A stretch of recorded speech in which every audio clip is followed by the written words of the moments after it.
நீங்கள்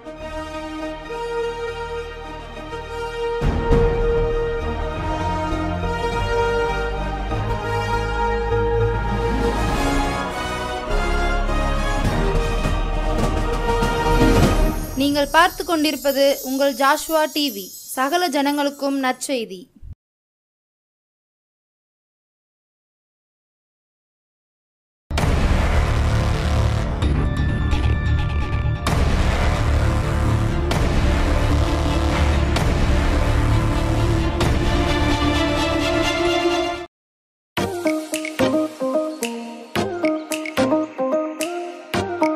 அன்பின் தகப்பனே, இந்த வேலைக்காக உமக்கு நன்றி சாமி. அப்பா, இந்த நாள் வரை எங்களை நடத்தி வந்த கிருபைகளுக்காக உமக்கு ஸ்தோத்திரம் ஆண்டவரே. இந்த 11 மாதம் முழுவதும் எங்களை கண்மணி போல பாதுகாத்து ராஜா ஆண்டவரே. அப்பா, துதிக்கும்படியான ஒரு கிருபையை கொடுத்த தயவுக்காக கிருபைக்காக உமக்கு ஸ்தோத்திரம் அப்பா. இந்த வேளையிலும் நீர் பேசும், உம்முடைய நாமம் உம்முடைய சித்த மாத்திரம் நிறைவேறட்டும், உம்முடைய கிருபை தங்கட்டும், நீரே வழி நடத்துவீராக. உம்முடைய கரத்தில் எங்களை தாழ்த்தி அர்ப்பணிக்கிறேன். எல்லா துதி கனா மகிமையெல்லாம் உமக்கு ஒருத்தருக்கே செலுத்துகிறோம். ஜெபிக்கிறோம் நல்ல பிதாவே. ஆமென் ஆமென். ஹல்லேலூயா. கர்த்தருடைய நாமம் மகிமைப்படுவதாக. இந்த மறுபடியுமாக ஜாஷ்வா டிவியின் மூலமாக இந்த 11வது மாதத்தின் நிறைவு நாளிலும் கூட உங்களை சந்திப்பதில் மிக்க மகிழ்ச்சி. கர்த்தர் உங்கள் ஒவ்வொருவரை ஆசீர்வதித்து வழிநடத்துவாராக. இந்த 11 மாதம் முழுவதும் கர்த்தர் நம்மளை கிருபையாக நடத்தியிருக்கிறார். ஹல்லேலூயா. இந்த மாதத்தில் வருடத்தின் முதல் நாளிலிருந்து இந்த 11 மாதம் வரை நம்மளை என்ன செஞ்சிருக்கிறார்? அவர் கிருபையாக நடத்தி நம்மளை தாங்கி ஏந்தி தப்புவித்து நம்மளை என்ன செய்கிறார்? அவர் வழி நடத்தி வருகிறவராய் இருக்கிறார். ஹல்லேலூயா. ஒவ்வொரு நாளும் அவர் கிருபையால் நம்மளை என்ன செய்கிறார்? வழி நடத்துகிறார். ஒவ்வொரு நாளும் அவர் நம்மளை பாதுகாக்கிற தேவனாய் இருக்கிறார். ஹல்லேலூயா. நாம் நிற்பது நிர்மூலமாகாமல் இருப்பதும் அவருடைய சுத்த கிருபையாக இருக்கிறது. ஹல்லேலூயா. அவருடைய கிருபை ஒவ்வொரு நாளும் நம்மளை என்ன செய்கிறது? நடத்துகிறது. ஹல்லேலூயா. இந்த தெரிந்த பாடலை ஒன்று பாடுகிறேன், நீங்கள் என்னோடு கூட சேர்ந்து பாடுங்க. நன்றியால் துதி பாடு, உன் இயேசுவை உள்ளத்தால் என்றும் பாடு. நன்றியால் துதி பாடு, நம் இயேசுவை உள்ளத்தால் என்றும் பாடு. வல்லவர் நல்லவர் போதுமானவர், வார்த்தையில் உண்மையுள்ளவர். நல்லவர் வல்லவர் போதுமானவர், வார்த்தையில் உண்மையுள்ளவர். நன்றியால் துதி பாடு, நம் இயேசுவை உள்ளத்தால் என்று பாடு. எரிகோ மதிலும் முன்னை வந்தாலும் இயேசு உந்தன் முன்னே செல்கிறார். எரிகோ மதிலும் முன்னை வந்தாலும் இயேசு உந்தன் முன்னே செல்கிறார். கலங்கிடாதே திகைத்திடாதே, துதியினால் இடிந்து விழும். கலங்கிடாதே திகைத்திடாதே, துதியினால் இடிந்து விழும். நன்றியால் துதி பாடு, உன் இயேசுவை உள்ளத்தால் என்றும் பாடு. ஹல்லேலூயா. அவரை நாம் துதிப்போம். கர்த்தர் நல்லவர். ஹல்லேலூயா. அவருடைய கிருபை என்றும் உள்ளது. நீங்கள் இப்போது இருப்பதை காட்டிலும் கர்த்தர் உங்களை 1000 மடங்கு என்ன செய்வார்? ஆசீர்வதிக்க வல்லவராய் இருக்கிறார். ஹல்லேலூயா. நாம் எடுத்துக்கொள்ளுவோம் சகரியாவின் புஸ்தகம் 10ஆம் அதிகாரம் 8வது வசனத்தை எடுத்துக்கொள்வோம். சகரியா 10:8. நான் அவர்களை பார்த்து பையில் போட்டு அவர்களை கூட்டிக் கொள்ளுவேன், அவர்களை மீட்டு கொண்டேன், அவர்கள் பெருகி இருந்தது போலவே பெருகி போவார்கள். ஹல்லேலூயா. அவர்களை பார்த்து, நான் அவர்களை பார்த்து பையில் போட்டு அவர்களை கூட்டிக் கொள்ளுவேன் என்று சொல்லப்பட்டிருக்கு. ஹல்லேலூயா. ஏன்னா இந்த அதிகாரத்தில் மேய்ப்பன் இல்லாத ஆடுகளைப் போல இஸ்ரவேல் ஜனங்கள் சிதறுண்டு போன சமயத்தில் இந்த வார்த்தை என்ன செய்கிறது? இந்த இடத்திலே கூறப்படுகிறது. எப்படி என்னால் கர்த்தரை தேடுகிறவர்களுக்கும் தேடாதவர்களுக்கும் உள்ள ஒரு வித்தியாசத்தை காண்பிக்கிறது. அதான் சொல்லுகிறார், நான் அவர்களை என்ன செய்வேன்? நான் பார்த்து பையில் போட்டு அவர்களை கூட்டிக் கொள்வேன் என்று சொல்லி. பையில் அப்படின்னு சொன்னால் ஒரு ஊதல், ஏன்னா அது ஒரு விசில், ஊதுவதை போன்ற ஒரு அடையாளத்தை அவர் என்ன செய்கிறாராம், காண்பிக்கிறார். ஹல்லேலூயா. ஏன் அப்படின்னு பார்த்தீங்கன்னா, ஒரு விசிலானது நாம் அதை ஊதும்போது அதன் சத்தத்தை கேட்டு என்ன செய்யும், நம்ம என்ன செய்வோம், கடந்து செல்வோம் அந்த இடத்துக்கு. ஆனாலும் கூட பார்த்தீங்கன்னா அதே போல தான் ஆண்டவர் அந்த இடத்துல சொல்லுகிறார், நான் அவர்களை பார்த்து என்ன செய்வேன், பையில் போட்டு கூட்டிக் கொள்வேன் என்று சொல்லி. அல்லையா, அந்த விசில் ஊதுவதை போல நான் என்ன செய்வேன், அவங்கள கூட்டிக் கொள்வேன் என்று சொல்லுவேன். ஏன்னா இந்த சத்தத்தை கேட்டு என் ஜனங்கள் என்னிடத்தில் திரும்பி வருவார்கள் என்று சொல்லி. அல்லேலூயா. என்னுடைய ஜனங்கள் என்னை பார்த்து திரும்பி வருவார்கள். எப்படி மனம் திரும்பி வருவார்கள், நீர் மெய்யான ஜீவனுள்ள தேவன் என்று சொல்லி அவர்கள் மறுபடியுமாக பின்வாங்கி போன ஜனங்கள், சிதறுண்ட ஜனங்கள், மெய்ப்பன் இல்லாத ஜனங்கள், என் ஜனங்கள், இஸ்ரவேல் ஜனங்கள் என்னிடத்தில் திரும்பி வருவார்கள் என்று சொல்லிதான் இந்த அதிகாரத்திலே கொடுக்கப்பட்டிருக்கிறது. ஹல்லேலூயா. ஆனால் அவர்கள் எப்படிப்பட்டவர்களாக இருக்காங்கன்னு பார்த்தீங்கன்னா, அதே அதிகாரம் 6வது வசனத்தில் கூட கூறப்பட்டிருக்கிறது, நான் யூதா வம்சத்தாரை பலப்படுத்தி யோசேப்பு வம்சத்தாரை ரட்சித்து அவர்களை திரும்ப நிலைக்க பண்ணுவேன். நான் அவர்களுக்கு இறங்கினேன், அவர்கள் என்னால் ஒரு காலமும் தள்ளிவிடப்படாதவர்களைப் போல் இருப்பார்கள். நான் அவருடைய தேவனாகிய கர்த்தர், நான் அவர்களுக்கு செவி கொடுப்பேன். ஹல்லேலூயா. யூதா வம்சத்தாரை அவர் என்ன செய்வாராம், பலப்படுத்துவாராம். யோசேப்பு வம்சத்தாரை ரட்சித்து அவர்களை திரும்ப நிலைக்க பண்ணுவேன். அல்லேலூயா. அவர் திரும்பி நிலைக்க பண்ணுகிற தேவன். யார? யோசேப்பு வம்சத்தாரே, யூதா வம்சத்தாரை பலப்படுத்தி அவர்களை ரட்சித்து, அந்த யோசேப்பு வம்சத்தாரை ரட்சித்து அவர்கள் செய்கிற ஒவ்வொரு காரியங்களுக்கும் நான் என்ன செய்வேன், செவி கொடுப்பேன் என்று சொல்லுகிறார். அல்லேலூயா. அப்போ பார்த்தீங்கன்னா அவருடைய இருதயம் கர்த்தருக்குள்ளாக என்ன செய்யுமா, மகிழ்ந்து களிகூரும். ஏன்னா சிதறுண்ட ஆடுகளை கூட்டி சேர்ப்பது பெரிய காரியம் அல்ல. அந்த ஜனங்களை நான் என்ன செய்வேன், கூட்டி சேர்ப்பேன். இரண்டாவதாக அவர்களை மீட்டு கொண்டேன். ஏன்னா முன்குறித்து அவர் இஸ்ரவேல் ஜனங்கள் கடந்து வரும் பொழுது அவர்கள் பாதையில் எல்லாம் தேவனுடைய வல்லமை என்ன செஞ்சது, காணப்பட்டது. அநேக அற்புதங்களை அவர்கள் என்ன செஞ்சார்கள், காண்கினார்கள். எகிப்து தேசத்திலே கூட பார்த்தீங்க, அடிமைப்பட்ட அந்த ஜனங்களை நான் கூட்டி சேர்த்தேன். அதே போல் அவர்களை நான் மீட்டு கொண்டே இன்னுமாய் அவர்களை நான் என்ன செய்வேன், சிதறிப்போன ஜனங்களை நான் என்ன செய்வேன், மீட்டு கொள்ளுவேன் என்று சொல்லுகிறார். ஹல்லேலூயா. அப்போ பார்த்தீங்கன்னா அவர் மீட்டுக் கொள்ளுகிறவர். எப்படி அந்த மீட்பு வருகிறது அப்படின்னா, இந்த நாளிலும் கூட அவர் நமக்காக என்ன செஞ்சார், ஒரு பாலகனாக இந்த உலகத்திலே பிறந்தார். உலகத்திலே பிறந்து எல்லா ஜனங்களுக்காகவும் இந்த உலகத்திலே வாழ்ந்தார். அவரை நன்மை செய்கிறவராய் சுற்றி திரிந்தார். ஒரு மீட்பை கொடுக்கும்படியாக, பாவத்திலிருந்து விடுதலை மக்கள் பெறும்படியாக அவர் என்ன செஞ்சார், தன்னையே முற்றிலுமாய் அர்ப்பணித்தார். யாருக்காக? உங்களுக்காகவும் எனக்காகவும் எல்லாருக்காகவும் தன் ஜீவனையே கொடுத்து ரத்தம் சிந்தி நம்மளை அவர் என்ன செய்கிறாராம், மீட்டு கொண்டிருக்கிறார். ஹல்லேலூயா.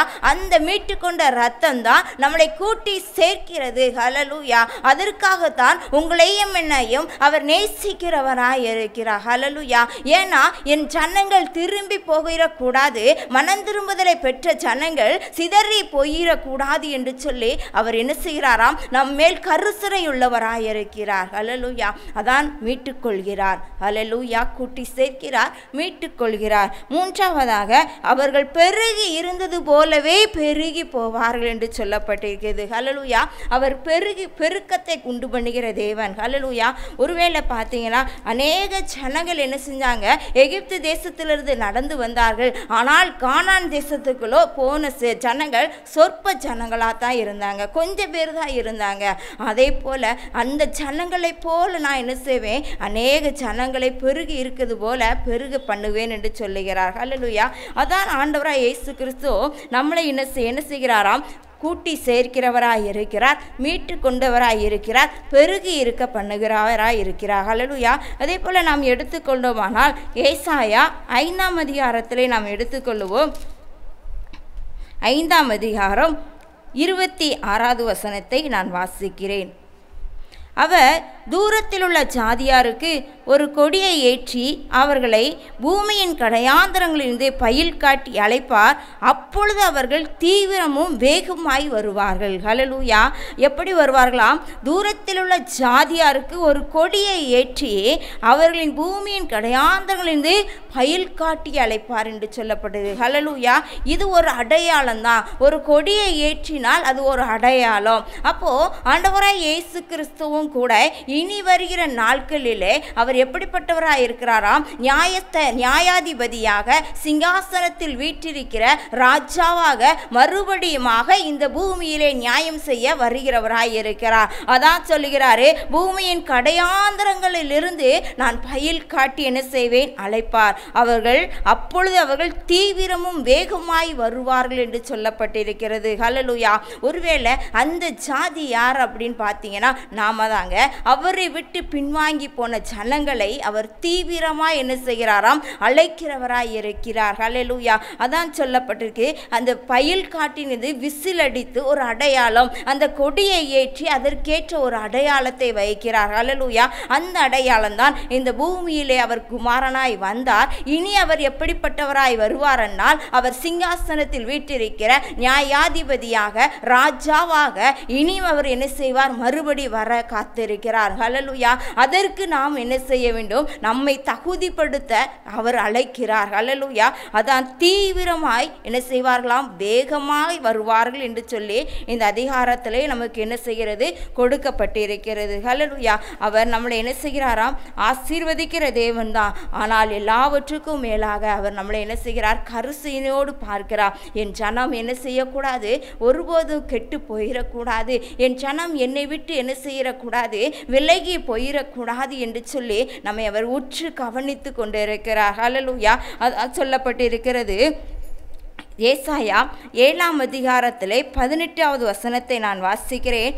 அந்நாட்களிலே கர்த்தர் எகிப்து நதிகளின் கடையாந்தரங்கத்தில் உள்ள ஈயையும் அசரியா தேசத்தில் இருக்கும் தேனியையும் பயில் காட்டி அழைப்பார் என்று சொல்லி. ஹல்லேலூயா. எப்படி பார்த்தீங்கன்னா, கர்த்தர் எகிப்து நதியில் இருந்த கடையாந்தரத்தில் ஈயையும் அசரியா நாட்டில் இருக்கும் தேனியையும் பயில் காட்டி அழைப்பாராம். ஒருவேளை ஈ என்னால் பார்த்தீங்கன்னா, அந்த ஈ இருக்க இடத்துல அநேக ஈக்கள் என்ன செஞ்சிடும்? வந்து கூடி என்ன செஞ்சிடும்? இருந்துரும். அதே போல் ஒரு தேனி ஒரு இடத்துல இருந்ததனால அதில் என்ன செய்யும்? கூடி கட்டி என்ன செய்யும்? அநேக தேனீக்கள் இருக்கும். அதே போல என் ஜனத்தை நான் என்ன செய்வேன்? பயில் காட்டி அவர்கள் பெருகி இருந்தது போலவே பெருக பண்ணுவேன் என்று சொல்லுகிறார். ஹல்லேலூயா. இதற்கு என்ன அடையாளம் அப்படின்னு பார்த்தீங்கன்னா, அதில் 14வது வசனம் சொல்லப்பட்டிருக்கிறது. 7:14 ஆதலால் ஆண்டவர் தாமே உங்களுக்கு ஒரு அடையாளத்தை கொடுப்பார். இதோ ஒரு கன்னியை கற்புவதியாகி ஒரு குமாரனை பெறுவாள். அவருக்கு இம்மானுவேல் என்று பேரிடுவாள் என்று சொல்லப்படுகிறது. அதற்கு அடையாளம் ஹல்லேலூயா, ஆண்டவராய் இயேசு கிறிஸ்து தான் குமாரனாய் வந்தார். ஹல்லேலூயா. அந்த குமாரனை தான் நாம் என்ன செய்கிறோம்? கிறிஸ்துமஸ் அன்று பிறந்த நாளை நம்ம என்ன செய்கிறோம்? ஆசரிக்கிறோம். அநேக ஜனங்களுக்கு நம்ம முடிந்த அளவுக்கு நம்ம என்ன செய்ய வேண்டும்? நன்மை செய்கிறவர்களாய், கொடுக்கிறவர்களாய், இவர்களை தேற்றுகிறவர்களாய், ஆற்றர்களாய் நம்ம என்ன செய்யணும்? இருக்கணும். அதற்கு அடையாளம், அவர்களை கூட்டி சேர்ப்பதற்கு அடையாளம் யார் தான்? ஆண்டவராய் இயேசு கிறிஸ்து தான். ஹல்லேலூயா. அதே போல பார்த்தீங்கன்னா, நம்மளை பெருக இருக்க பண்ணுகிற தேவனாய் இருக்கிறார். ஹல்லேலூயா.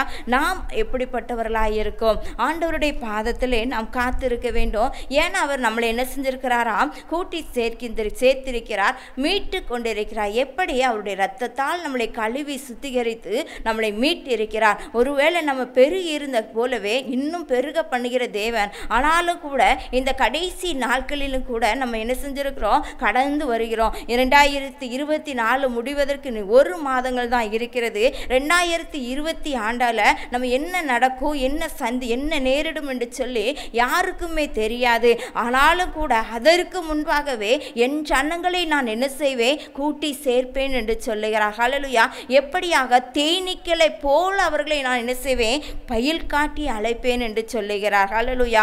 ஒருவேளை இந்த அடையாளங்கள் எல்லாம் எதற்காக குறிக்கப்பட்டிருக்கிறது பார்த்தீங்கன்னா, நம்மளுக்கு ஒரு மீட்பை கொடுக்கும்படியாக, உலக இரட்சகராய் ஆண்டவராய் இயேசு கிறிஸ்துவின் பிறப்பை மற்றவர்களுக்கு அறிவிக்கும்படியாகவே இதற்கு ஒரு அடையாளம் நமக்கு என்ன செய்கிறது, கொடுக்கப்பட்டிருக்கிறது. ஹல்லேலூயா. நாம் எப்படிப்பட்டவர்களாய் இருக்கிறோம்? நாம் ஒவ்வொரு நாளும் ஆண்டவருடைய பாதத்திலே நாம் காத்திருந்து அவரை நோக்கி நாம் ஜெபிக்கிற ஒவ்வொரு ஜெபங்களையும் கேட்டு அவர் நம்மளை அழைத்திருக்கிறார், மீட்டிருக்கிறார். ஆனால் நாம் பெற்றுக்கொண்ட நாம் மற்ற ஜனங்களுக்கு சொல்லத்தக்கதாக, இயேசுவின் பிறப்பை நாம் மற்றவர்களுக்கு சொல்லத்தக்கதாக நாம் ஆயத்தம் உள்ளவர்களாய் காணப்பட வேண்டும். ஹல்லேலூயா. நாம் எடுத்துக்கொள்வோம் எசேக்கியேல் 36ஆம் அதிகாரத்திலே நாம் வாசிப்போமானால் 37வது வசனத்தை நான் வாசிக்கிறேன். கர்த்தராகிய ஆண்டவர் சொல்லுகிறது என்னவென்றால், இஸ்ரவேல் வம்சத்திற்காக நான் இதை அனுக்கிரகம் செய்யும்படி அவர்கள் என்னிடத்தில் விண்ணப்பம் பண்ண வேண்டும். மந்தை பெருகி இருக்கிறது போல் அவர்களில் மனிதரை என்ன செய்வேன், பெருக பண்ணுவேன். ஹல்லேலூயா. மந்தை பெருகி இருக்கிறது போல, அநேக மிருக ஜீவன்கள் பெருகி இருக்கிறது போல அவர்களை நான் என்ன செய்வேன், பெருக பண்ணுவேன் என்று சொல்லப்பட்டிருக்கிறது. ஹல்லேலூயா. ஆனால் என்ன செய்ய வேண்டும்? இஸ்ரவேல் வம்சத்தாருக்கு நான் அனுக்கிரகம் செய்யும்படி அவர்கள் என்னிடத்தில் விண்ணப்பம் செய்ய வேண்டும். ஹல்லேலூயா. விண்ணப்பம் செய்கிறோமா? ஆண்டவருடைய பாதத்திலே நாம் விண்ணப்பம் செய்கிறவளாய் காணப்பட வேண்டும். ஒருவேளை இத்தனை வசனங்கள் எனக்கு கொடுத்திருக்கிறாரே, இத்தனை வாக்குத்தத்தங்கள் எனக்கு கொடுத்திருக்கிறாரே, இந்த 11 மாதமும் முடிகிறது, ஆனால் ஒரு வாக்குத்தத்தங்கள் கூட எனக்கு நிறைவேறவில்லை என்று சொல்லி கூட நீங்கள் என்ன செய்யலாம், பார்த்து கொண்டிருக்கலாம். அநேக பேர் என்ன செய்வாங்க, அந்த வசனத்தை பைபிளை விட்டு என்ன செய்ய மாட்டாங்க, எடுக்க மாட்டாங்க. ஆனால் அது எந்த வசனம் கூட என்ன செய்யாது, அவங்களுக்கு தெரியவே செய்யாது. ஒருவேளை அந்த வசனம் எதற்கு கொடுக்கப்படுகிறது, அந்த வசனத்தை கொண்டு அதை சுதந்திரமாக அந்த வாக்குத்தத்தை வைத்து நீங்கள் விண்ணப்பம் செய்யும் பொழுதுதான் அவர் உங்களுடைய விண்ணப்பத்தை கேட்டு அதற்கேற்ற அனுக்கிரகங்களை என்ன செய்வார். ஹல்லேலூயா. ஒருவேளை பார்த்தீங்கன்னா, மந்தை பெருகிறது போல மனிதர்களை மூலம் நான் என்ன செய்வேன், பெருக பண்ணுவேன். அவர் பெருக்கத்தை உண்டாக்குகிறவர். ஹல்லேலூயா. ஒருவேளை இந்த 11 மாதம் முழுவதும் எந்த ஒரு ஆசீர்வாதமே இல்லை என்று சொல்லி கூட நீங்கள் கலங்கி கொண்டிருக்கலாம். ஆனாலும் கூட உங்களை ஜீவனோடு வைத்திருக்கிறதே, என்னையும் அவர் ஜீவனோடு வைத்திருக்கிறாரே, அதே அவருடைய கிருபை. ஹல்லேலூயா. நாம் நிற்பது நிர்மூலமாகாமல் இருப்பதோ அவருடைய சுத்த கிருபை. ஹல்லேலூயா. அதனால தான் நாம் என்ன செஞ்சிருக்கிறோம், இந்த 11 மாதத்தை நாம் என்ன செய்ய முடிகிறது, கடந்து வர முடிகிறது. ஹல்லேலூயா. ஆனால் இந்த 12வது மாதத்திலையும் கூட தேவன் நமக்கு வாக்குத்தத்தங்களை கொடுக்கிறார். நான் பெருகி இருக்கிறது போலவே பெருக பண்ணுவேன், நான் உன்னை மீட்டு கொண்டேன் என்று சொல்லுகிறார். ஹல்லேலூயா. அவர் கூட்டி சேர்க்கிறார். ஹல்லேலூயா. நாம் கூட்டி சேர்க்கும் பொழுது அவரிடத்தில் நாம் என்ன செய்ய வேண்டும், மனம் திரும்ப வேண்டும். முதலாவது அவரிடத்தில் நாம் திரும்ப வேண்டும். ஹல்லேலூயா. அதே போல இரண்டாவதாக அவர் நம்மளை மீட்டு கொண்டு அந்த பாவத்தில் இருந்தோ சாபத்தில் இருந்தோ நம்ம என்ன செஞ்சிருக்கிறாரு, அவர் மீட்டு கொண்டு இருக்கிறார். ஒருவேளை அதை விட்டு நாம் பின்வாங்கி போனோமானால் அவரிடத்தில் நாம் திரும்பி வர கடவோம். ஹல்லேலூயா. அதே போல பார்த்தீங்கன்னா, அவர் நம்மளுக்கு ஒரு அடையாளத்தை வைத்திருக்கிறார். அந்த அடையாளத்தின் நிமித்தமாக அவர் என்ன செய்கிறாரா, நம்மளை கூட்டி சேர்க்கிறார். அதே போல பெருகி இருக்கிறது போல பெருக பண்ணுகிற தேவனாயிருக்கார். அது எந்த அடையாளம்? அவர் நம்மளை என்ன செய்கிறார், ஒரு குமாரனை கொடுத்தார். ஹல்லேலூயா. உங்களுக்காகவும் எனக்காகவும் இந்த உலகத்திலே ஒரு மீட்பை கொடுக்கும்படியாக ஒரு அடையாளத்தை வைத்தார். இனி வரும் அடையாளங்கள் எல்லாம் என்ன செய்கிறது, பூமியிலே அநேக காரியங்கள் என்ன செஞ்சிருக்குது, இந்த பைபிள் வசனங்கள் மூலம் நடந்து கொண்டே இருக்கிறது. இனியும் அது என்ன செய்ய போகிறது, நடக்க போகிறது. ஹல்லேலூயா.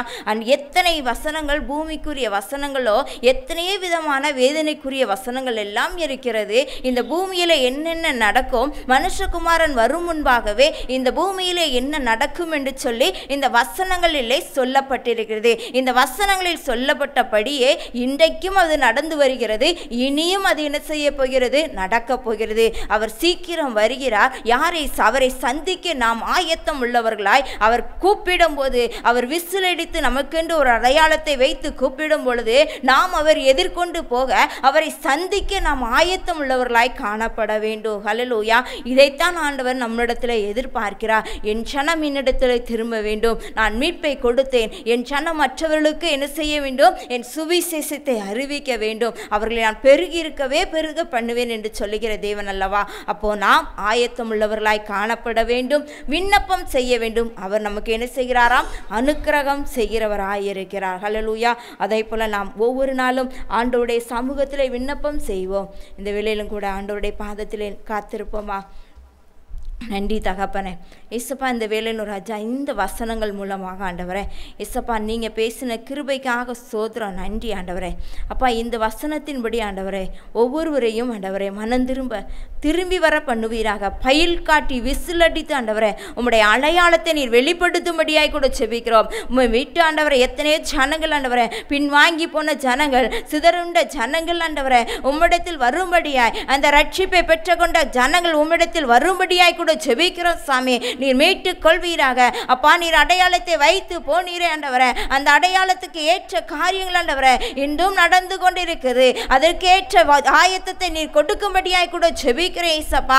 இந்த வேளையிலோ ராஜா யாரெல்லாம் உம்மை நோக்கி பார்க்காங்களோ சாமி அவர்களுக்கு நீர் விடுதலை கொடுக்கும்படியாய் கூட செபிக்கிறோம். அவர்கள் பெருக்கத்தை நீர் காண்பிப்பீராக. அவர்கள் விசுவாசத்தில் நிலைத்திருக்க உதவி செய்வீராக. அனுக்கிரகம் செய்வீராக. என்னென்ன விண்ணப்பம் செய்கிறார்களோ அவர்கள் விண்ணப்பத்தின் சத்தத்தை கேட்கும்படியாய் கூட செபிக்கிறோம் ஆண்டவரே. அப்பா ஒரு மீட்பை நீர் கொடுப்பீராக. அவர்களை கூட்டி சேர்ப்பீராக. அவர்களை ஆண்டவரை பெருக பண்ணுவீராக ஆண்டவரே. அப்பா ஒவ்வொருவரையும் நீர் ஆசீர்வதிக்கும்படியாய் கூட செபிக்கிறோம் ஆண்டவரே. வியாதியோடு வேதனையோடு இருந்தாங்கன்னா ஏசப்பா உங்களுக்கு ஒரு விடுதலை கொடுக்கும்படியாய் கூட செபிக்கிறோம் அப்பா. வேதனை நீங்கி சுகமாவா என்று சொன்ன வசனத்தின் ஆண்டவரே எல்லா வேதனைகள் இயேசு கிறிஸ்துவின் நாமத்தினாலே இப்பொழுதே மாறட்டும் அப்பா. உம்முடைய வல்லமுள்ள கரத்திற்குள்ளாக ஒப்பு கொடுக்கிறோம். நீர் மாத்திரம் மகிமைப்படும். எங்களை முற்றிலுமாய் தாழ்த்தி அர்ப்பணிக்கிறோம். எல்லா துதி கன மகிமையெல்லாம் உமக்கு ஒருத்தருக்கே செலுத்துகிறோம். இயேசுவின் ரத்தம். Glory to Jesus பவரேசன். இயேசு ஜெபிக்கிறோம் நல்ல பிதாவே. ஆமென் ஆமென். ஹல்லேலூயா. கர்த்தருடைய நாமம் மகிமைப்படுவதாக. கர்த்தர் உங்கள் ஒவ்வொருவரையும் ஆசீர்வதித்து வழிநடத்துவாராக. God bless you.